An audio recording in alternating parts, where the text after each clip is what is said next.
All right, so the topic that I want to introduce is the debt ceiling issue that is really we're kind of pushing up against right now. Um, the national deficit, that's basically the shortfall between what we bring in every year and what we spend. So like we are needing to um right now the deficit is $31.4 trillion. And we need to basically come to an agreement where we can move that debt ceiling up so that we can keep spending and we can keep doing normal things that our government does, like paying for social security, paying our military their salaries, paying for food stamps and Medicare and things like that. Um, so, but because the Republicans like to use this as like a bargaining chip and as kind of like a tool for holding the country hostage and our economy hostage to get some of what they want, they are, they're saying that they're not going to agree to raising the debt ceiling unless X, Y, and Z happens. And that includes like canceling the student loan forgiveness program that is going to help so many people. Um, Wanting to create kind of requirements for people who are receiving food stamps where you have to do more work. So making it harder and harder for people to access that basic care, that basic support. Um, they want to repeal parts of the Inflation Reduction Act, which were some of the only wins that kind of Biden clawed out of these past years. And they want to pull back some of the COVID funding that is going to be used or that hasn't yet been spent on different COVID programs. They want to, reabsorb that. That doesn't bother me nearly as much as these other things that they want to negotiate on to, before they will agree to raising the debt ceiling. Do you think that was enough of an intro? Do you guys want to jump in and add any context here, or should I add some more? This I was think we a can big jump sticking in, yeah. point for the Republican Party going into this new Congress here, which is why you also saw at the beginning of the year the fight with Kevin McCarthy becoming Speaker of the House, because the Freedom Caucus particularly did not want to give an inch of ground to Biden, and they wanted to hold the country hostage with the debt ceiling negotiations. And they didn't believe that McCarthy would do enough, which is why they made a spectacle of this back in January to basically embarrass him. And they wanted to get concessions from him for this exact reason. This has always been the plan. And it's something that Republicans in the past have said that you shouldn't hold the country hostage with the debt ceiling as a negotiation tool. Trump even mentioned that last night in his town hall. And I think the moderator asked him a question like, "Oh, why is that changed now?" And he's like, "Well, I'm not the president now." So, it's a total just, hypocrisy at the highest level. Like when they're in power, the debt ceiling should be off. Well, negotiating over the debt ceiling should be off limits. But now that they're not in power, they're completely okay with having the economy potentially collapse. So it can be a political tool for them going into the next election. So this feels like a farce to me. Truthfully speaking, it always feels like a farce to me. I'm going to put my cards on the table. With the debt ceiling, I have always believed that this is just a manufactured crisis in order to make the opposition party look bad while you're not in power. And both parties do it. It pisses me off every time.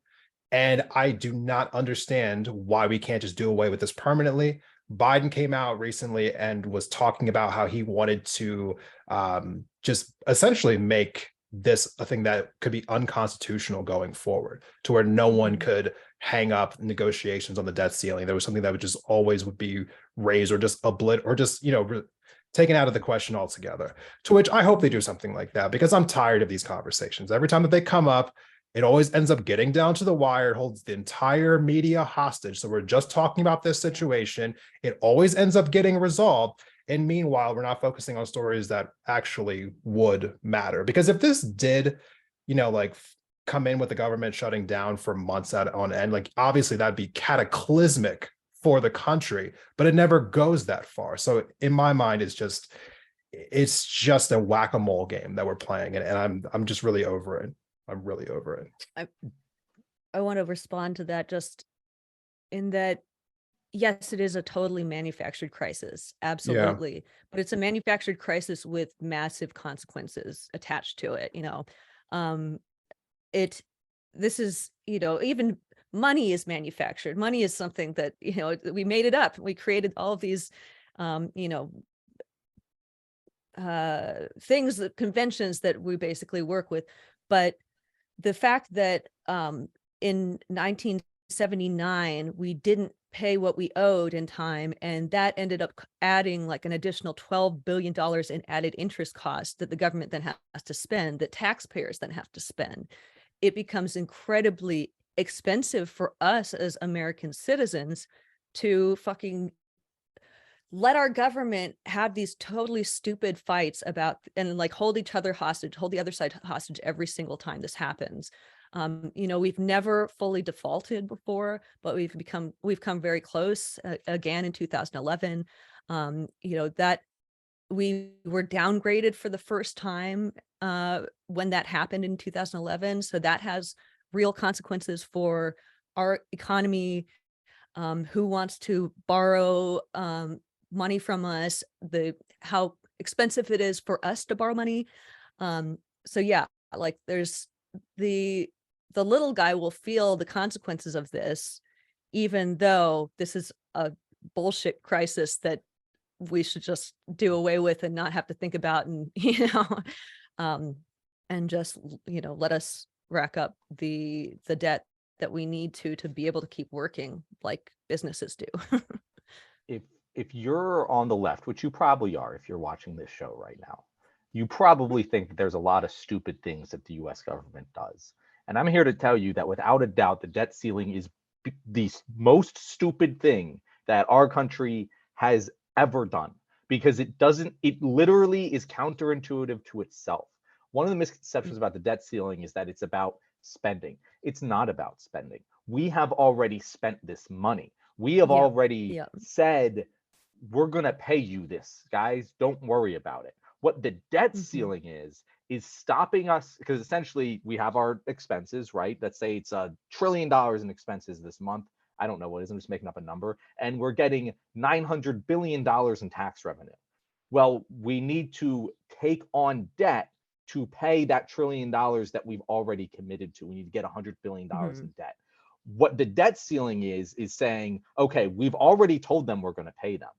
We've already spent the money. We just need to get the money to actually give it to them. But we won't let you get the money that we said we're going to pay you. And that's what the debt ceiling is. It's stopping us from taking on that debt, mostly in the form of government bonds. And by doing this, if we end up fully defaulting on our debt, there's the only thing that we could do worse than that for the human species is launching a nuke. Like it's literally like it's like launching a nuclear war, defaulting on the US debt, because so many countries' economies are backed by the US dollar that, just think about this in personal finance terms. Imagine going from we aren't really 800, but like whatever, like a 790 credit score all the way down to a 300, and what that does to your personal finances. And I think conservatives especially can understand this, because they're the party of personal responsibility, and they'll say, well, if you let your credit score get that low, then you should have taken some personal responsibility. That is what they're doing. That is like that's Yeah. what this would do. It to purposely tank our credit score and default on Yeah. our debts. It would ruin the global economy and send not just America, but many countries around the world into a recession that could create a global depression. And this isn't Mhm. like a hyperbolic. This is just what will happen. And it's Yeah. crazy. It's as if it's a custody battle. And this is what I like to think about it. It's as if we have a custody battle, right? And one party is saying, okay, this is what I think that how we should allocate the time, blah, blah, blah, blah. The other party is saying, no, this is what I want. And if I don't get it, I will kill our kid. That is essentially Oh, what is going on. jeez. They Yeah. hold the entire global economy hostage. And I think any politician who's willing to negotiate with that leverage is evil. And they deserve to be called as such. That might be slightly hyperbolic, but I can't see any other way to define holding the global economy hostage, which will kill millions of people if we actually defaulted on our debts.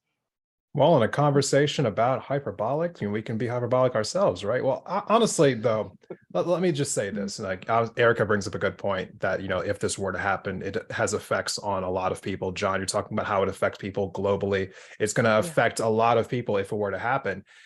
I'm just here to be the person in the conversation saying it's not going to happen. And maybe I'm wrong. We'll find out. If I'm wrong, we'll do a whole segment later. This is what Desmond was wrong about. But like, as of right now, it's just the Republicans claim that their number one goal when it comes to like America's standing is like bringing America back. And they always constantly talk about, competition with China, China's ascension, so on and so forth. They're going to purposely tank the dollar and the US economy to let China come in a vacuum as they're already negotiating with other countries so that, they can start using their own currency. I think there was a country recently that like officially left the US dollar behind in trade negotiations, and now they're partnering with China. They're going to see a domino effect of that nature happening if they do something like this. They're not going to do something like that.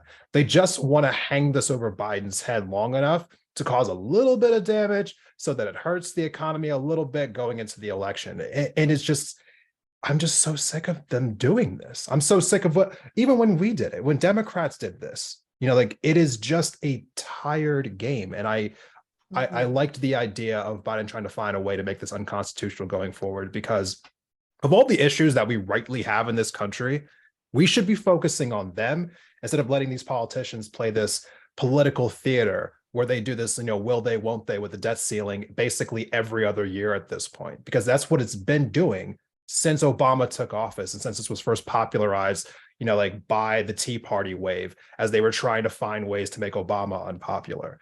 We need to be able to move past this as a country, because we can't keep doing this every couple of years. How many stories aren't being talked about while we're talking about the debt ceiling that will inevitably be, fixed at some point? Like, oh, we reached an agreement.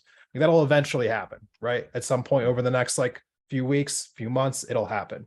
So it's a distraction. That's how I feel about this. Obviously, if anyone can't tell at this point. I mean, I think it's a distraction, but also I think that I wouldn't put it past the Republicans to push this to the complete limit and to force us to default. They've proven that they are the party of like, they're willing to bring chaos to the table if that's the only thing that's going to get them their way or anything that they want. They don't care that this is going to blow up government expenditure. They don't care that it's going to like de-rank the US as like the economically dominant, world power.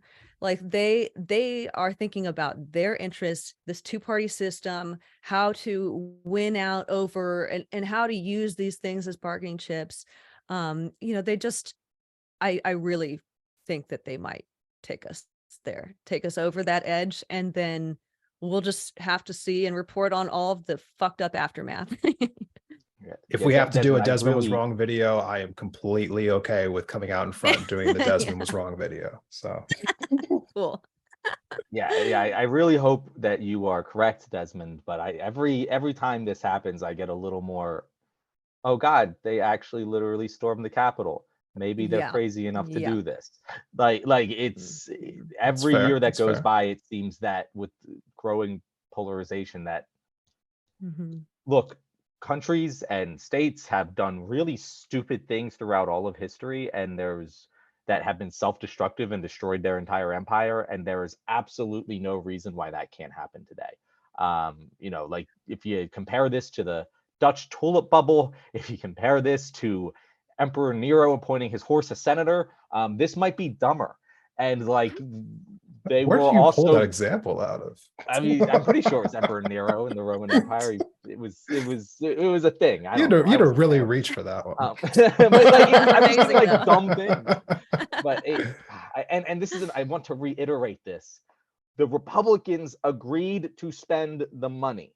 They approved the spending. They said, yes, we will spend this money. And now they're saying, no, we won't get the money that we've already agreed to spend. That's what's happening. Like literally the dude's coming to your door to collect, and you're like, no, I'm not going to pay you. And he's like, but you can just get more money very easily. And they're going, no, I know we said we would pay you, but now we're saying we won't. And that that's wrong. That is kindergarten level. Everyone understands that is a bad person thing to do. And Fiscal somehow irresponsibility. the media covers this like it's just a normal thing, like it's just an election, like it's any other normal debate, and it doesn't cover it like the crazy people want to kill our entire economy. They're crazy and bad for doing that. Here's what they're saying. That is how every headline about this should be, and yet it's not, for reasons I don't know, because I really think that even reasonable conservatives will, if they understood what's going on, will also go and look at this and go, yeah, this is beyond stupid. We shouldn't do this. Maybe I'm wrong. I'm often wrong about conservatives, but I really feel like this one's pretty clear cut. No one can be this stupid. And that's why we're talking about it now, right? Is because we're not hearing great discussions, about this in the media. And for those who are watching this, give us your feedback on this. What are your comments on the debt ceiling? We'd love to hear your thoughts on this story.